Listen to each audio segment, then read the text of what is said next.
allow me to welcome Sanjeev Bhikchandani, an old friend, a fellow Stephanian, and one of the pioneers of the .com world. He's known for his Naukri.com, 99 acres, and many more. And we have an equally prominent gentleman with us, Dinesh Agarwal from IndiaMart, who I just realized after seeing his resume that we had been together in C-Dot. So we also share something in common, Dinesh. Oh, wow. Yes.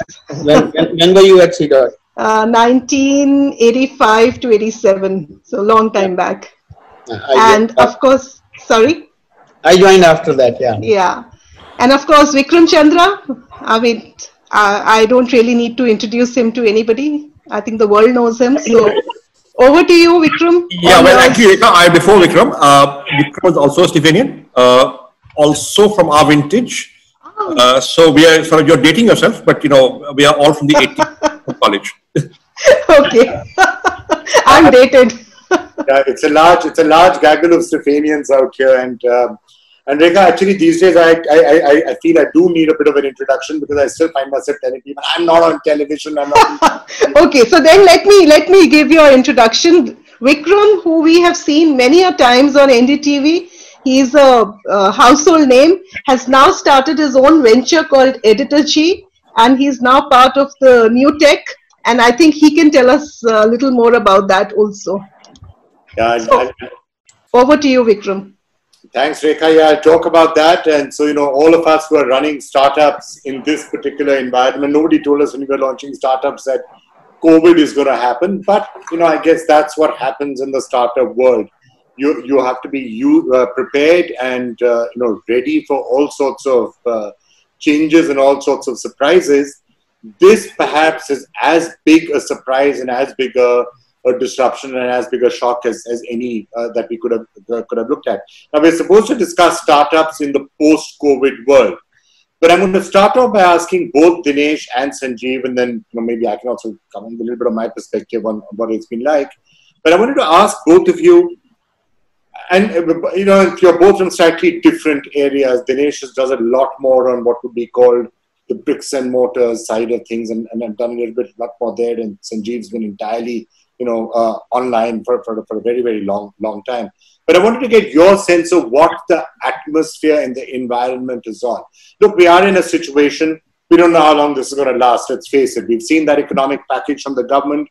Many people may have been hoping that more immediate steps would be taken, and maybe there should be. Maybe there should be some more demand stimulus coming. Maybe they're saving some bullets because they don't know when more bullets are going to be required. So a lot of economic reforms were obviously done from a longish point of view. But I think for a lot of us, the immediate question is, all right, we know what's going to happen in the long term. Or 1 year from now, fine. 6 months from now, fine. But Sanjeev and Dinesh, I'm going to first start off by asking you, when you're looking at the startup world, let's ask the first immediate question. How many are going to be around and alive 6 months from now? 3 months from now, because we know what the mortality rate for startups is. And the mortality rate now perhaps might be hiked even more. So, Sanjeev, you want to go first? Like, how bad is it out there? What are you hearing? What do you think is going to be the mortality? And your overall take on the situation right now, and then we'll get into it in some more detail. Yes, look, it's hard to predict exact mortality, but I'll tell you some, what I think on some, granularity and some texture on the situation. So there are startups and there are startups of various kinds. There are startups in the healthcare space. They should see a boom in demand. They should see investor interest. There are startups which are in the business of delivery of essentials and groceries, and they should see a boom in demand. There are startups which are in travel and hotels and hospitality. There's a problem there. Then that's on the sector wise. Then there are startups which are we've built up a reasonably high cost structure. We have raised money. We've got a lot of it in the bank, so we are okay for 2 years. That's one situation. They'll be all right. They'll figure things out hopefully over the next 2 years. But there are startups who have money only for 3-4 months in the bank, and the funding environment is going to be challenging unless they are already breaking even or already getting to profit, they will be challenged most. No VC is saying they're going away, but VCs are going to issue checks slowly. They're going to wait and watch. They're going to meet everybody, but not jump in a hurry. So the funding environment is going to be challenging. Will customers come back? Depends from sector to sector. Depends how soon. Do you have the flexibility to, downsize quickly, cut your costs quickly, still keep your customers, and somehow get to break even? So depending on, so each startup is different. So, to misquote Tolstoy, all booms are alike. Each meltdown is different in its own unique way. So each startup is in a different situation. So, but yes, there will be a significant amount of mortality. So the difference between then and now is startups' mortality is high anyway. It's just that we are now in a situation of sudden death. I'll stop here. Sanjeev, before I go across to Dinesh, let me just take you up on that. There's an interesting category that perhaps maybe you could dwell a little bit more on. What about startups that are in the right areas, that are doing the right things? If you look at what all of this has shown, work from home environment, startups in the business of digital, services of various sort, people who are feeding into OTT, people who are, so they're in the right area, they're in the right sector, they've got the right model. If anything, this entire environment has proved to be good for them. But yet they may not. Is there anything that you think is happening or which the government should do, that those startups at least should be able to get a lifeline? Because that would be a bit of a waste. If you have really good startup, and I get your point, if there's a startup which has got a high cost structure, not a good model, or one of those fluff things, fluff startups work in bull markets. Fluff startups are going to die right now, perhaps they deserve to. But they could be really solid startups that have a really good future, which may just die because we're about to close a funding round and they weren't able to do it before so something went wrong. Is there anything which you would say as a suggestion to them? Well, so look, equity investors, venture capital investors are smart, right? They are good at figuring out that this startup will work or has a chance of working or is in a good space. Now, let's take EdTech. Now, EdTech is booming in terms of usage, may not be in terms of revenue right now, but in terms of usage, it's booming, right? Because that's remote and distance learning, okay? And there's substantial investor interest in that space. So if you're in a good place, you can talk to investors and you can raise money, right? Then there are investors, then there are startups which are, let's say, in, so I'll take an example. Policy Bazaar, we've invested in it. Policy Bazaar has got money for 4 years. It's got enough capital. More importantly, the insurance business in April has shown year-on-year growth. It's actually grown, right? Because people are buying more insurance in this environment, right? So then there are startups in the healthcare space. Pharma delivery, they're doing quite well. Those who are in delivering groceries and essential items, they're doing quite well in terms of business volumes. So there are sectors that are booming. Issue is how do they make money and get to profit. Issue is, what are they doing about unit economics, but they're getting investor interest. Now, is there a solid startup in not so good space which is, is challenged? Well, look, the government has come out with some schemes. There is, SIDBI is coming out with some schemes, But look, if you're a kind of startup which is on a high burn model, bad unit economics, let's build GMV, and we'll raise the money, and we want $200 million for the next 9 months. That you're in a hard place, no matter how good you believe your business model is. Basically, the fundamental script has changed. The age of high burn, grow GMV, get a high valuation, raise pots of money, and then investors will line up, those days are over. Now it is about customer money, margin, revenue, cash flow, break even, getting to profit, and a clear path to that. And if you're in the right space, doing the right things, and demonstrate some characteristics of those kind of startups, you'll be all right. All right, that's a good overall view from Sanjeev out there. Dinesh, let me get you in. How are you seeing the entire environment right See, first of all, let us understand when we talk startup and startups. I think when we talk of startups and when we talk of MSMEs, we do a partisan politics there. Startups are born, at a different location looks like, and small businesses and MSMEs are born in a different location like. Because MSMEs, when they come from various sectors, which could be old economy, agricultural, food sector,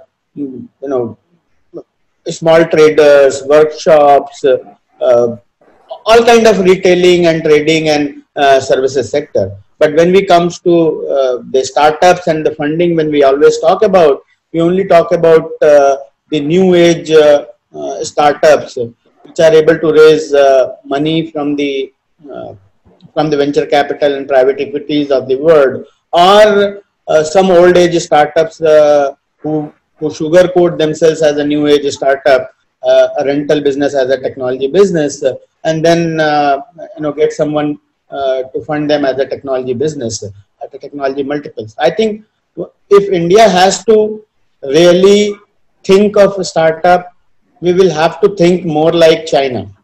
We cannot think like America as if a service economy or as if a IT product economy. IT services was altogether a different game. But when it comes to the job creation, when it comes to the grassroots level, local is vocal creation, I think we would need to put a lot of focus on our small business or the startups of the other kind which are there in the typical healthcare sector, typical pharmaceutical and chemical sector, typical fertilizer sector, and in those kind of areas. So when we talk about funding here, that many of the startups would die, we are not even looking at the debt laden startups in the MSME world. There are 60 million MSMEs, about 6 crore of them, and 95% of them are micro size SMEs. Now we have increased the limit of the micro and small and medium, and I'm yet to see too much of a differentiation. What extra do you get being a micro, what you don't get being a middle size? MSME is used as a single basis. In fact, now retailers are saying, why am I not being considered as MSME? Now the new age startup, they end up taking both kind of benefit. So since you qualify as a startup in the new age, you end up taking the benefit there as a registered startup. When it comes to MSME, you end up taking benefit as a MSME micro size startup. And when it comes to equity participation, you end up taking benefit as a equity. So I think these new age startups get triple benefits as against old age startup or old economy startup, which is called a small business or a micro business or a small business. So I think we need a parity on that, and to be able to discuss anything like that. Okay, I think that's a very interesting perspective. Sanjeev, let me just get you in on that. Is there, in your view, a big difference that we've been seeing or making, and perhaps wrongly so, between the tech startups and the non-tech startups? I mean, to some extent, there's a dichotomy around the world also. Look at America, look at what's happening with the NASDAQ and the tech stocks and the rest. But there are specific reasons for that in terms of the dominance that the Amazons and the others are going to have now. At the startup level, do we give too much emphasis on the tech startups as opposed to what Dinesh was saying as the sort of old age startups? Well, certainly we do give more emphasis, but there is too much or it's justified is a question of debate and discussion. Certainly a large number of SMEs, as Dinesh has talked about, which will never attract venture capital interest. The truth is the media, all discourse, public discourse is largely centered around the kind of companies that will, or businesses that are likely to get venture capital interest for whatever reason. I mean, it could be foreign investment coming into India. It is, every middle class person's perhaps dream of doing a startup that is VC funded and becoming big. But essentially, the kind of startups that have captured the public imagination seem to be of a certain sort, where you got out of college, you worked for 2-3 years, then you broke away on your own, and then you got VC funding, and you become a big successful company. Now, whether you look at Byju, you look at Zomato, you look at Policybazaar, you look at all the 34 unicorns, right? They all are from a similar sort of story in terms of socioeconomic background, cities where they come from, what kind of education background the entrepreneurs had. Very many of them are very similar, right? They're almost all unicorns, or what we call the 34 unicorns. They're all venture capital funded, right? And the truth also is that the media pays more attention to them, right? And they've got the media act together. They are savvy, the media savvy. They've got the PR agencies. They've got everything, and they do it that way. So now the truth, however, is that if you look at employment, a large amount of employment is in the other SMEs that Dinesh has talked about. Now, they may not grow so fast. They may not be valued as much. They may not attract so much capital.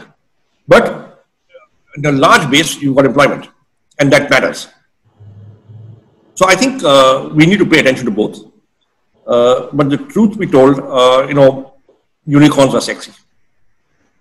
Unicorns are sexy. I'm just going to come back to you on the question of whether the unicorns themselves are under stress right now. But for that, Dinesh, it's not necessary for somebody who is doing a successful business or somebody who is successfully, you don't have to be a VC funded unicorn to be saying I'm a successful businessman.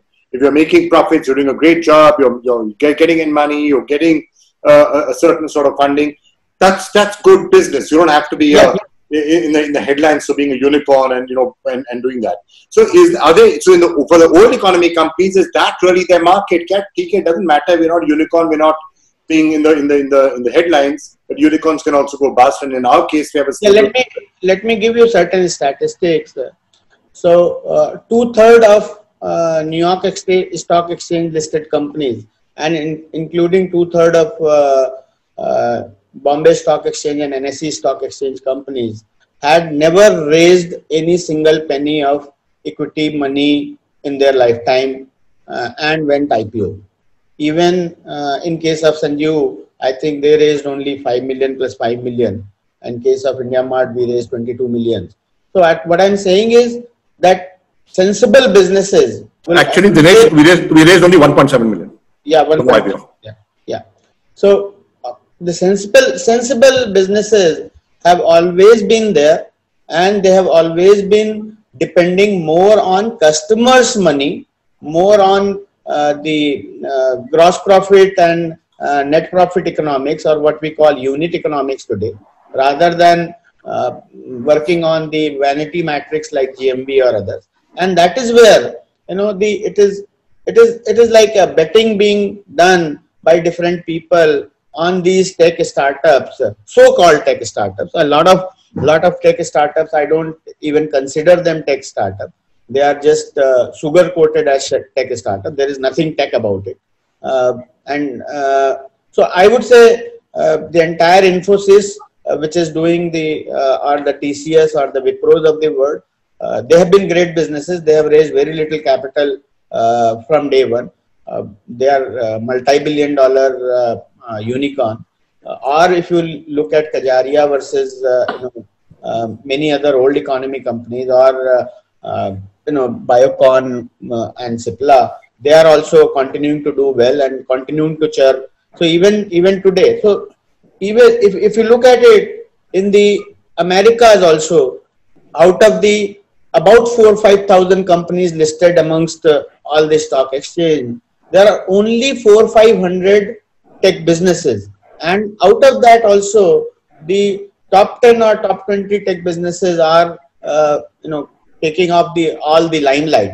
So actually, these so-called tech startups, which are supposedly be saying that it will give freedom to the world, it is actually taking out the freedom and being more monopolistic, and probably rather than creating job is probably destroying jobs. because they are automating a lot of things. So we need to find, and Trump today or China today is trying to strike a balance between the tech and the old tech. So I mean, you can't survive a tech startup without our farmers to be thriving. If our farmers don't thrive, if our fishermen don't thrive, we don't get food. So and if our laborers don't thrive, we don't get houses to live in. So for we can't live in a society where we are secured and differently treated than your surroundings. You are as good as your surroundings are. So what I'm again and again trying to tell this over enthusiastic community of the investors, as well as media and as well as now the government, that please look at all of those businesses as small businesses and treat them equally well, whether it is a debt funding, whether it is a equity financing, or whether it is a debt funding by way of collateral. Now, one bitter thing is, if you are a services startup and if you want a loan, no bank will give you loan. There's nothing called a loan without collateral. So if I wanted a loan, I never got a loan. In fact, the first time any venture capital approached me, I said, "Bhai, hame koi loan nahi chahiye." So I didn't know the word venture capital. So what I'm saying is, for India to flourish, for all of us to flourish, and this particular pandemic has, we can't be happy without those restaurants being around us, those pubs being around us, those travel destinations being around us, and destination management companies being around us. There can't be a OTA, online travel operator, without a destination management company. There can't be a food ordering service without a food delivery boy and a kitchen and a great chef. So I think we need to do an equilibrium, and I'm sounding very philosophical at this point of time, but in the last 2 months I have become philosophical. Actually, the last 2 months, in many ways, I want to throw that to Sanjeev. Some of the things that you spoke about really resonated because it's so clear, and I think we've seen it. We've all seen it before our eyes in the pictures we've seen with the migrants, for example, and the conditions in which they've gone back. It almost is as if there's a bubble. Okay, XYZ companies are doing well, and there are some unicorns that are doing well, or the economy is in great shape. And then when you look at what, and we do not pay it enough attention. And sometimes that is something that has to be borne in mind. And maybe the migrant crisis and others, Sanjeev, have brought to everyone's eyes some of the issues that Dinesh is talking about, that you've got to worry about a broader section of the economy than just a few quote-unquote sexy pockets. No, that's absolutely true. I mean, we are all interdependent. I think what has been brought home in this lockdown is the nature of labor markets in India, right? And we didn't fully comprehend it until we shut down, right? So in truth, actually, India was a single market, not so much in products because you had different states with excise duties and with octroi, and there was a constraint on physical movement of goods. But as far as labor is concerned, we were a genuinely free economy as far as mobility is concerned. You could go to any place in India and seek employment and get it. If you get it, you could stay there.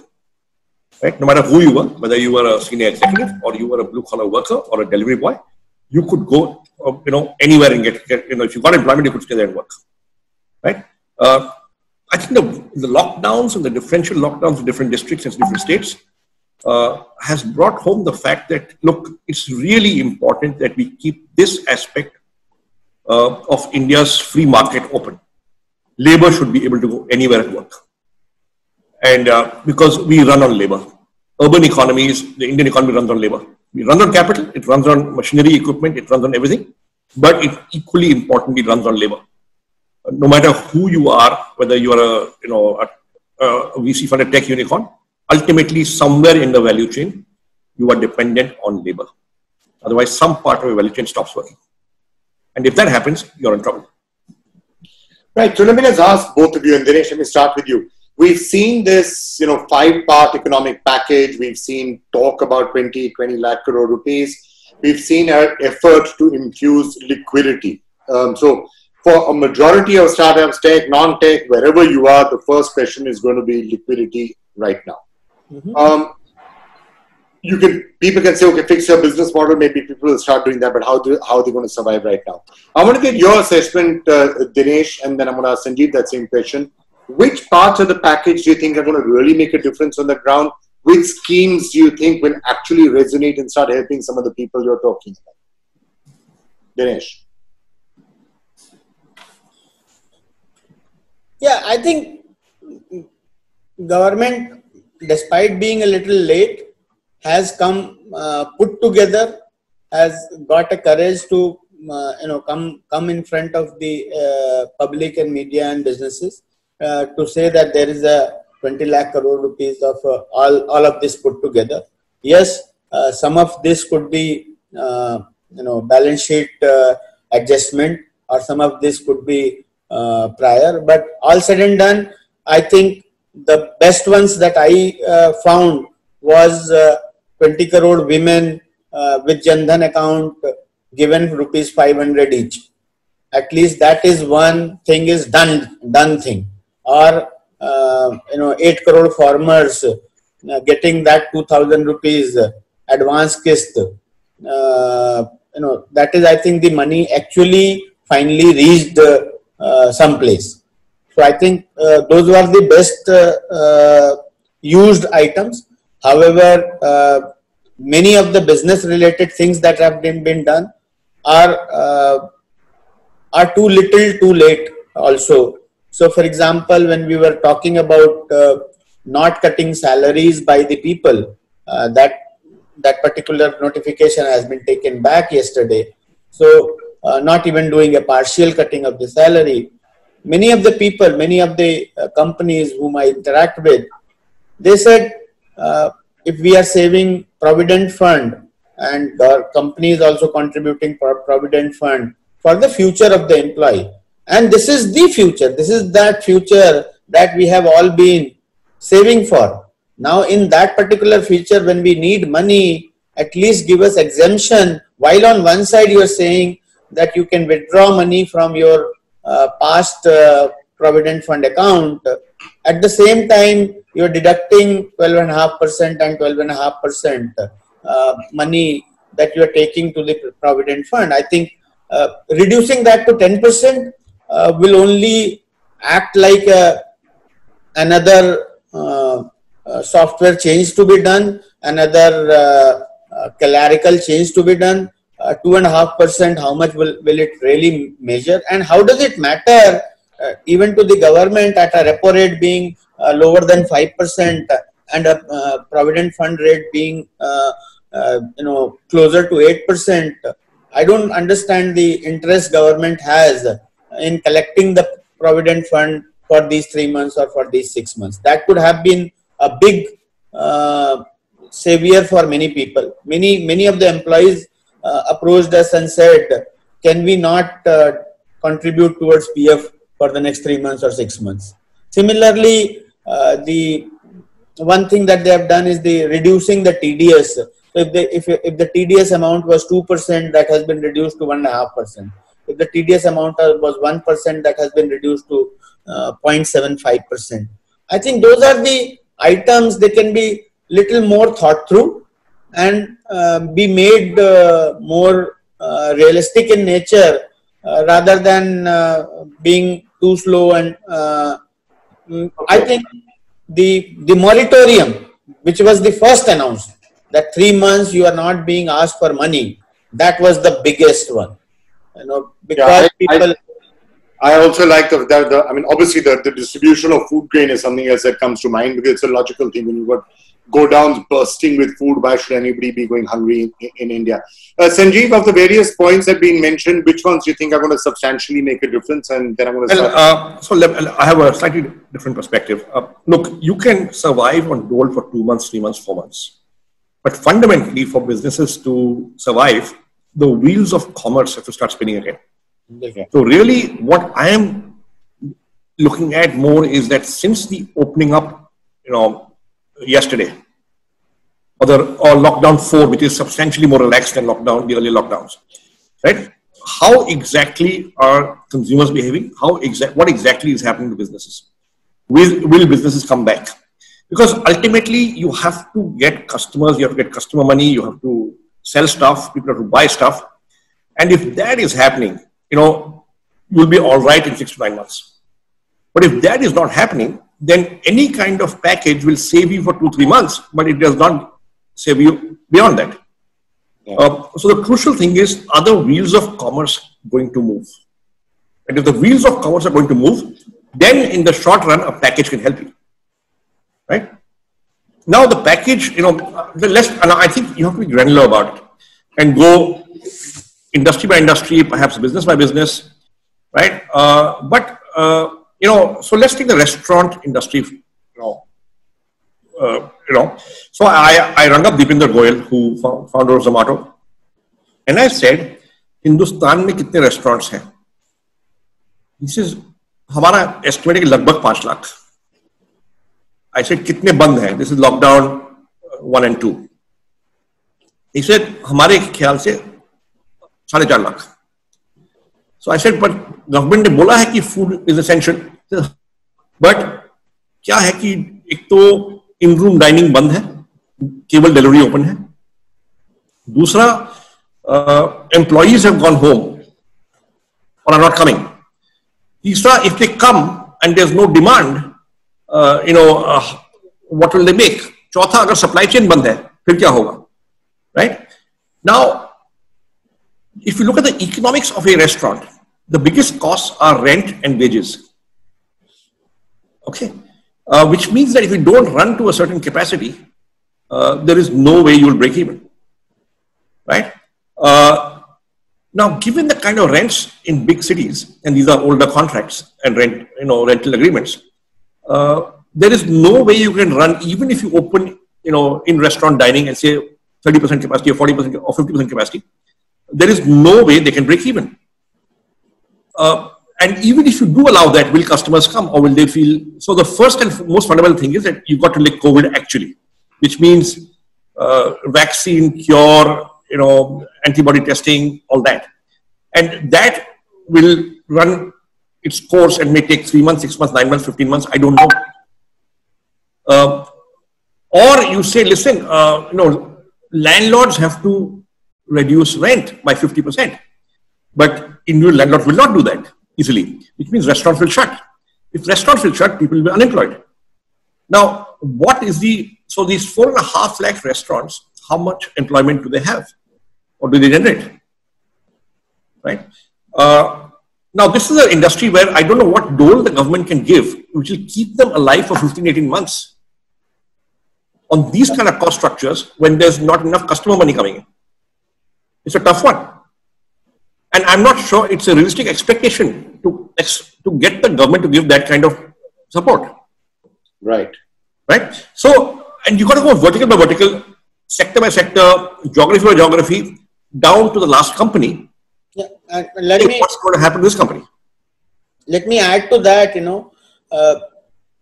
we have already been in a situation where automobile sector has not been performing for the last 18 months. We have been in a slowdown. So automobile and engineering entire sector has not been performing. And then last year, October, November, December, we had these multiple NBFC crises, which led to freezing of the loan giving to the small sector, small business sector. And now we are hit by COVID Corona. Now, if you really see what is working is hardly, medical, pharmaceutical, or food and staple, or online, whether it is online meeting, online education, online learning, online entertainment. But that is not enough, A large part of our businesses are roti, kapda and makan, and maybe automobile. Out of that, even the food and agricultural businesses are down by half because the restaurants are closed, offices are closed, no canteens are running, you are actually locked up in your home, no guesting is happening. So the overall food consumption, and there is a lot more food. I hate to say that, but there is a lot more food gets wasted while you are in eating outside in a restaurant or in a shadi party, which doesn't happen at home. So overall food consumption has also gone down. Now, if the entire clothing industry and fashion industry and apparel and textile and shoes and all that is completely hit, similarly the construction and real estate and rental and the whole housing industry and commercial industry is shut. And then the mobility, whether it is airline mobility or car mobility or two-wheeler or Ola or Uber or Maruti or Hyundai or Hero MotoCorp. So if you really see, out of the 4 or 5 pillars, our 3 pillars are completely shut down. And we need to, and they were already in a serious problem since the beginning of 2019 or so. And they were hit second time hard with the IL&FS crisis looming in, and with the bank interest rates not getting passed on to. The repo rate has consistently gone down from 7% to 6.5% to now 4.5%. But there is very little transmission of the debt which has happened to the small businesses and small business sector. So, so those are the issues as well, and we need to open up the economy and find out a way how do we do that, because the government revenues are also down. If the whole business is not happening, there is no GST. There is not going to be an income tax. So I'm just going to start taking some questions, Dinesh and others. A couple of people, Shikhar and Pradeep, asking about the 20 lakh crore rupee package, and I think we've been talking about that. I don't think anybody here has any idea on whether it's going to happen or not happen. Big industry should come forward to handhold startups right now. Will anybody do it? There's a question on the future of startups in environmental engineering segment. Yes, it's an interesting area, but what's going to specifically happen? But Zanim, let me just throw this to you. I saw a couple of questions around China. One on whether Indians can at all be compared with China, and be this entire talk of moving people from industries from China to India. Actually, Dinesh, you might want to take that part. Is that a realistic thing? Companies moving from China to India? And then I'll come to Sanjeev on one or two of the other questions. I think there is definitely some chance of it, because everybody's supply chains, whether it is a forward supply chain or whether it is a inward supply chain, they got so intermingled with each other in this whole last 30 years of globalization, ever since 1990 onwards, that even essential commodities could not be built because one component of that comes from China, or the other component raw material comes from China. So everything is so globalized nowadays, and now that people have realized that anything like this can happen, we could be instead of a borderless global economy, now we again become a border, not only a country border but also a state border and a district border economy. So everybody is trying to see how they can be self-reliant, and how those single supply chain, most efficient supply chain, be redundantly made to other countries and other places. So whatever diversification of the supply chain will happen, suppose there are 100 supply chains and 20 would be to be diversified, even if we get 5-10% out of that, we will definitely get 1 or 2% extra. Whether we will get 18% or a lion's share of that, that will depend a lot upon how we do on the infrastructure and labor and our overall political will and bureaucratic will. Okay. So, Sanjeev, some questions are coming in on sustainability and talking about the fact that less air pollution is, I wish there was some way of building a new economy based on some of these things that are happening. But also a question from Mr. Tyagi on the 3 most promising startups according to you right now. And a related question perhaps from me on that, some of these really big, attractive, unicorns that we've heard so much of, are there some that could be in trouble? Because globally it's happening. Some of the most talked about, the sexiest, the fanciest of startups which have become household names, are suddenly looking in a certain amount of trouble. Could that happen here as well? It well might. However, a lot will depend on their availability of capital and access to future capital. If you can ride it over through, through the money you already got, or can you get the money from your current investors when they put in more, while at the same time, cutting costs and rationalizing, you could ride it through.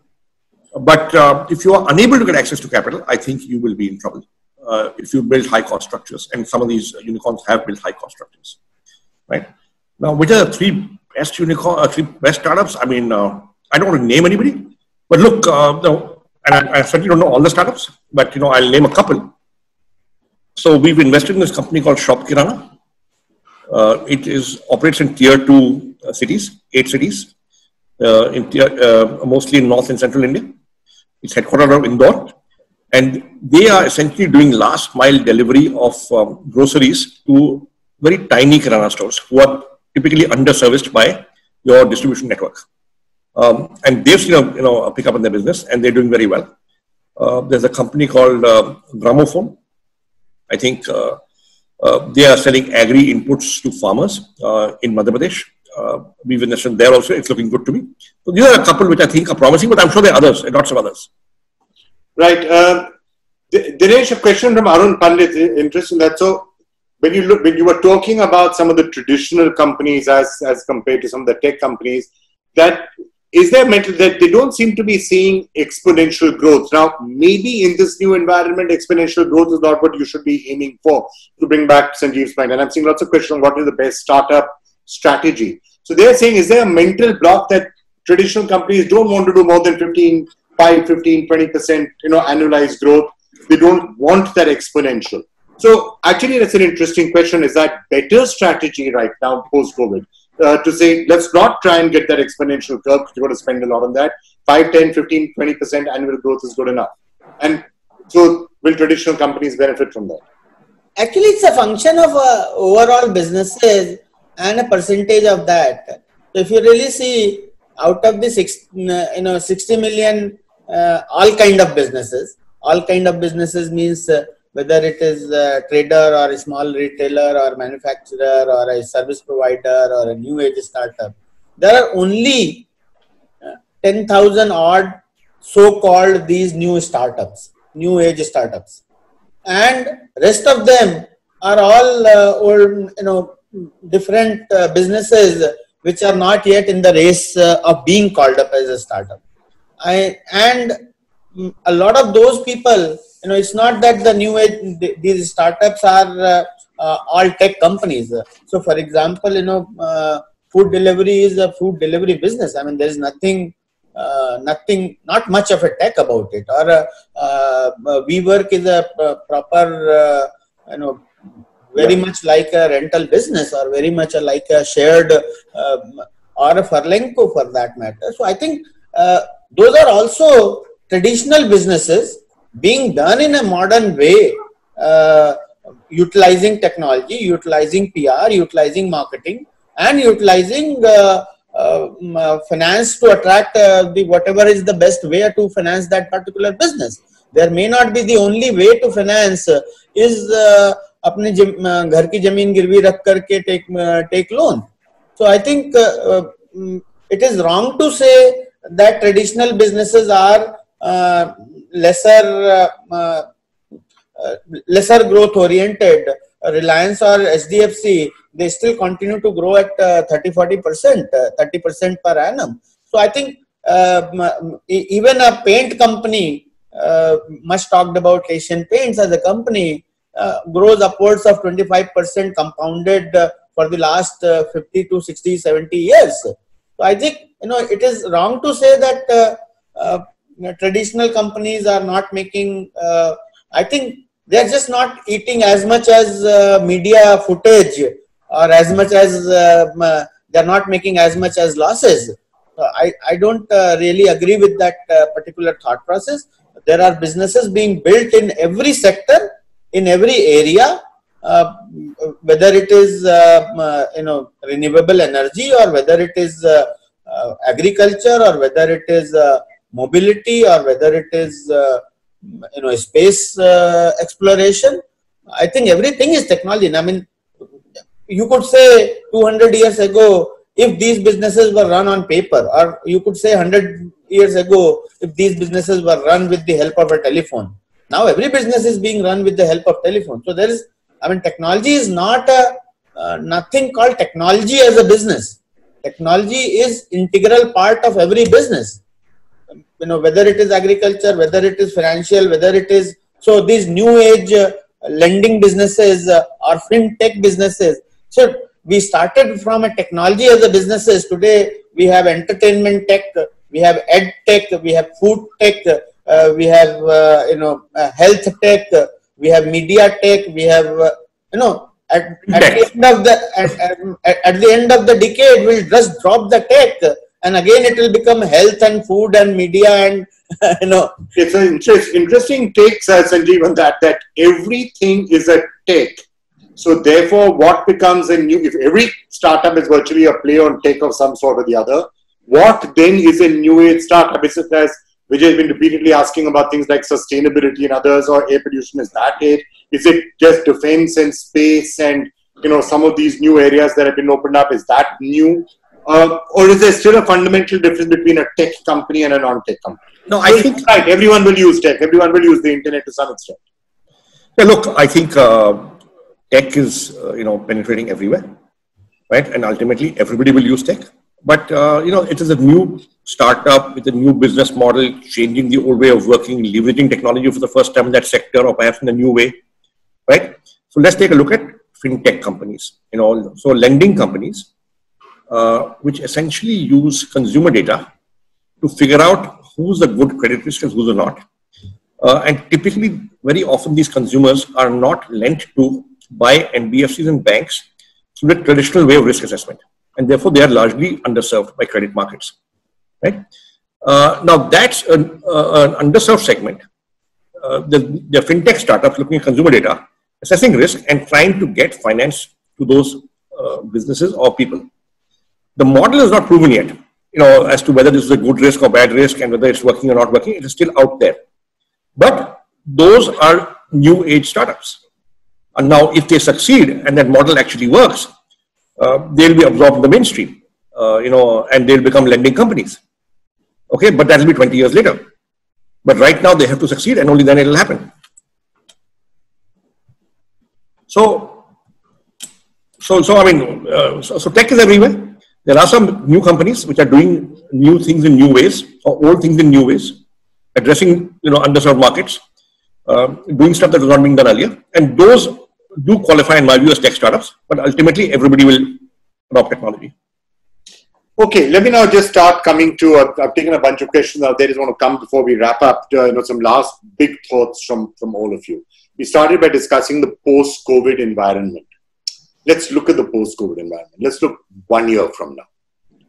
Are we in a worse place than we are right now, better place than we are? And I'm assuming that COVID has, there is a vaccine, there's a cure, and it's not that, half the world is, dead, because then it won't fundamentally matter much one way or the other what happens. But assuming all of that doesn't happen and there is a vaccine and there is a cure and whatever happens, a year from now, how different does the world look? Let me start with you, Dinesh. How different does the world look?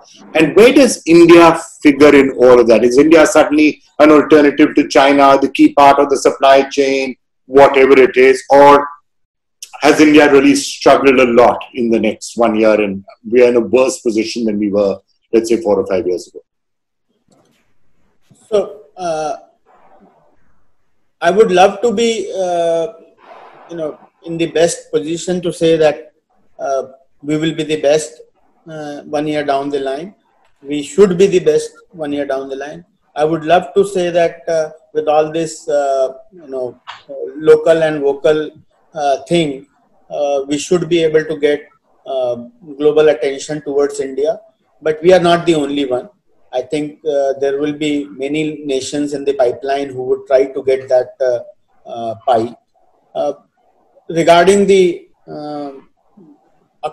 I think flattening the curve, I think India has been able to do at whatever cost, and at whatever cost is better than losing 100,000 lives. I completely in sync with the entire lockdown. We could have done it differently. We could have done it better, for sure. But we shouldn't have been losing 100,000 lives as we lost in Europe and 100,000 lives as we lost in America. So I think we have been able to flatten the curve. We have been able to get our healthcare system a little bit ready to handle situation. I keep hearing here and there things with that I have been treated very badly or I have not been heard. At the same time, we keep hearing good stories that I have been heard very quickly and I have been helped very quickly. Similarly, I think this whole migrant issue, we should have envisaged. I think the planning commission or the planning department has definitely gone wrong or was not consulted properly. And we cannot, we will definitely be punished for doing that wrong, all of us. So I think as much as I say, if at all, this whole summer thing, and especially we are running 40-degree temperatures now, can help us, do away with this whole corona. And since we are running behind the world, we are running behind China 4 or 5 months, we are running behind Europe 2-3 months, and we are running behind America 1 or 2 months. At least we have this advantage that if any medicine or any cure would be found, we won't have to see all that catastrophe that those front runners have already faced. But I hate to rain on that particular parade, Dinesh. But I've been looking at this very carefully. As of this moment, heat doesn't seem to be having a very major impact. I can only hope the best. And we've already overtaken China in total cases, although I don't believe the Chinese numbers entirely, but we've overtaken them. And the gap is, so cases are going to rise, I guess. Actually, I would have more hopes on BCG, frankly, and things like that. Some natural immunity that Indians have. We get virals all the time. So maybe there's a higher innate immunity for other reasons more than heat, which may reduce the death toll. But we'll have to see where that pans out. Sanjeev, crystal ball gazing, we are having the same conversation again in May 2021. Are we? I think we are right now. Are we happy 1 year from now? I think while I can't predict, nobody can predict. We don't know. Okay, the only guys who are making predictions that people are listening to other astrologers, right? But I think we have to distinguish between post-lockdown and post-COVID. So right now, businesses have suffered more due to lockdown than due to COVID. Yeah. Lockdown came out because of COVID. But if lockdown is lifted, what happens to businesses? And hopefully, COVID is licked sooner rather than later. Okay?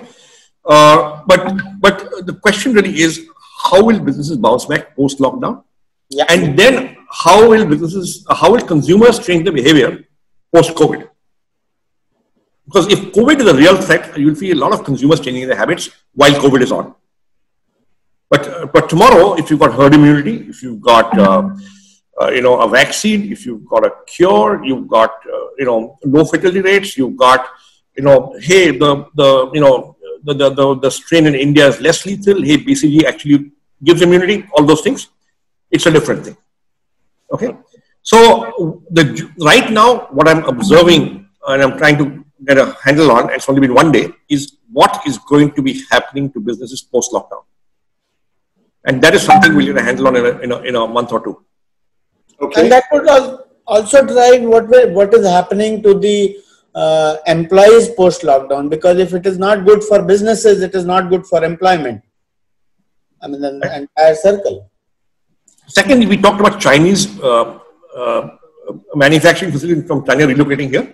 I think we need to understand why they didn't locate here in the first place, why they went to China. And if you can fix some of those problems, that is when we'll attract them. Otherwise, there's Vietnam, there's Indonesia, there is lots of other countries they can go to, right? And those are the issues which we need to address. And Dinesh has alluded to some of them.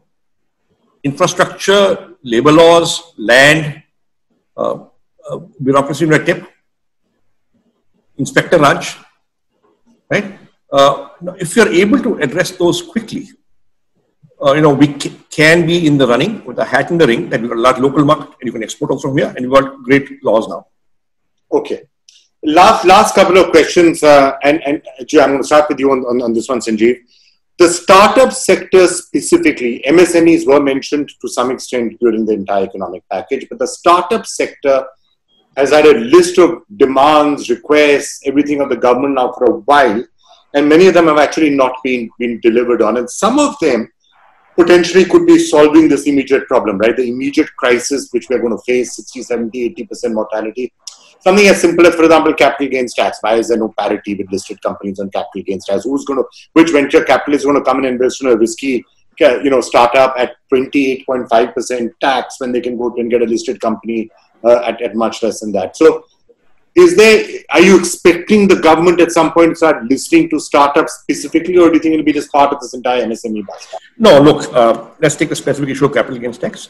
Now, my understanding, and I could be wrong, I've not gone deep into the subject, but my understanding is that if it is a share in an equity share in a private company changing hands, the valuation is not really market determined.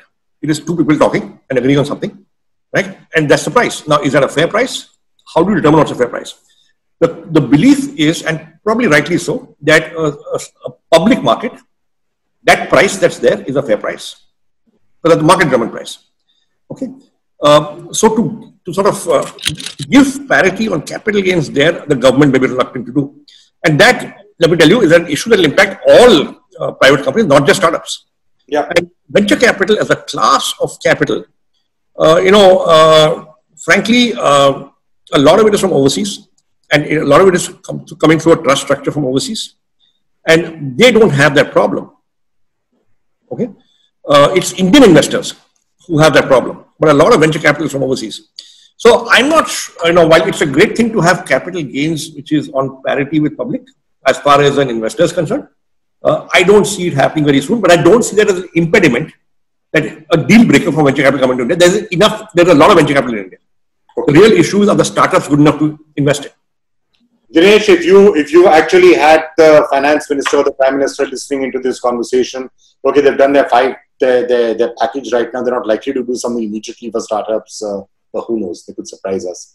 What would be your one or two top items on the ask? So I think for me, it's always simplification, because simplification is the key to everything. I don't think government can really do wonders with by way of giving money or by way of doling out SOPs. So if they can do simplification, so whether it is GST simplification, whether it is a e-way bill simplification, whether it is a borderless state borderless simplification, whether it is toll tax simplification, I think simplification is something startups would love to have. Lesser bureaucracy and simplification is I've always been very vocal about this, and infrastructure, because infrastructure is something that private companies, private operators can't build by themselves, because the entire sovereign state or sovereign land and sovereign that is owned by the government. So infrastructure has to be built and to be provided by government, and the best laws to be able to do some business simplicity. So I think ease of doing business, and ease of doing business is not the ranking of ease of doing business. I think the real how does one, ease of doing business is like ease of migrating from one state to another state in a lockdown when you are too hungry. That's the ease of doing business for me. So, it's so, I'm going to get Sanjeev also to comment on this, but like if I had to do a closing comment, it would just be to echo what you just said, Dinesh, because it's actually fascinating how, when you talk to anybody in Indian industry, startups, MSMEs, big companies, anybody, you ask them, what is it that you want? When Sanjeev was saying what gets companies to move from China to India as opposed to Vietnam or to Indonesia or something else, It's not about incentives. It's not about necessarily even taxation. It's not about the size of the market. We know it is there. Every industrialist whom I have ever spoken to just says exactly what you said. Make it simple. Don't have the requirement of having to wade through documents that are that thick or CAs to understand the tax code. If you just simplify, do away with Inspector Raj, do away with tax terrorism, do away with regulatory flip-flops, just make it simple to do business and have a moderate taxation. That's all. Just do that one thing, and India would be up there instead of being wherever we are right now. And that's the thing which comes back. And actually, the best part about that is it doesn't even cost any money. So the government doesn't have to actually dent its fiscal deficit to do that. Sanjeev, would you agree with that overall premise? I completely agree with it, and I'm supportive of it. And Dinesh, I have discussed this often. We both agree on this, actually. Yeah, I think everyone does. And in fact, the government has done quite a bit on the other side as well. The funds of fund, the government has reduced the income tax on the manufacturing to almost 20% now, and income tax to all corporates. But I keep asking the government, what is the problem with proprietorship and partnership businesses? Why should they keep paying 42% and 33%, whereas private limited and limited companies pay at 25%. So that's not been answered ever. But I think small businesses who are not a private limited but a proprietorship or a partnership business, and 95% of our businesses are like that, they are still being taxed at 33% and 42% at the max rate. Simplification is the key, I think, is the final point. Okay, last very quick question from both of you, and I know we've been discussing. I want to try and get a number out of you, just a sense. What? Look around us. We're talking about startups in the post-COVID situation. Look at all the startups that are there right now in India for whatever reason. How many of them do you think are going to survive through this entire COVID period? Dinesh, what percentage are going to die? I mean, it's very difficult to say what percentage will die or flourish.